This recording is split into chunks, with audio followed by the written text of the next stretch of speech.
L'ancien président Trump a été inculpé pour la deuxième fois en l'espace de 2 mois. Je me suis entretenu avec l'ancien procureur David Shestokas pour avoir son analyse. Pourriez-vous nous dire quelle pourrait être la suite des événements? La prochaine chose qui va se passer est que mardi après-midi, le président doit comparaître devant un tribunal fédéral à Miami.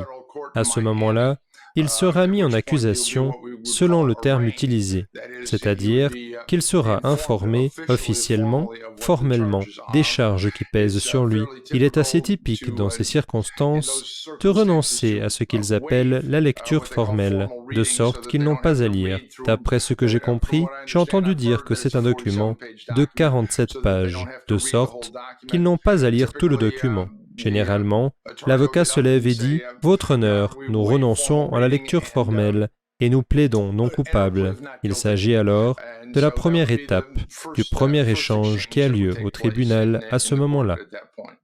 Selon cet ancien procureur, de nombreux cas impliquant la loi sur les documents présidentiels donnent au président la pleine autorité pour les classer en dernier lieu. Il pense que l'équipe juridique de Trump devrait essayer de faire rejeter l'affaire. En ce qui concerne la loi sur l'espionnage, l'État ou le gouvernement fédéral devra prouver, au-delà de tout doute raisonnable, que Trump avait des documents, ce qui est vraisemblablement le cas. Premièrement, bien sûr, que Trump avait les documents.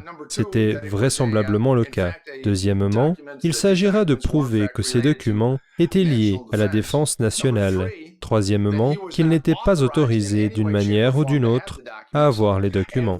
Et quatrièmement, ils doivent prouver, au-delà de tout doute raisonnable, qu'ils savaient qu'ils n'étaient pas autorisés à détenir ces documents. Il s'agit là d'obstacles de taille pour que ces poursuites puissent avoir lieu. Toutefois, il reconnaît que l'enregistrement dans lequel Trump aurait admis détenir un document qu'il n'a pas déclassifié pourrait être un élément de preuve utilisé pour prouver le quatrième critère, qu'il savait qu'il n'était pas autorisé à détenir ce document.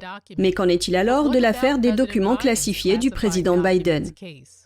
En ce qui concerne la mauvaise manipulation des documents, en quoi ce qu'a fait le président Trump est-il différent de ce qu'a fait le président Biden? Je crois savoir que les documents découverts dans les différents locaux de Biden, dans son bureau du centre Penn Biden et dans son garage, pour ce que j'en sais, ne datent pas de l'époque où Biden était président. Ils datent de l'époque où il était vice-président et sénateur des États-Unis. Il a occupé des fonctions qui n'ont pas le même type d'autorité pour déclassifier ou déterminer si quelque chose est un dossier présidentiel ou un dossier personnel. Dans ce cas, il me semble que dans l'affaire Biden, il est beaucoup plus clair et net qu'il a été en violation de, peut-être l'espionnage, acte, et qu'il a échoué à prendre soin de ces choses. David Shestokas, merci beaucoup.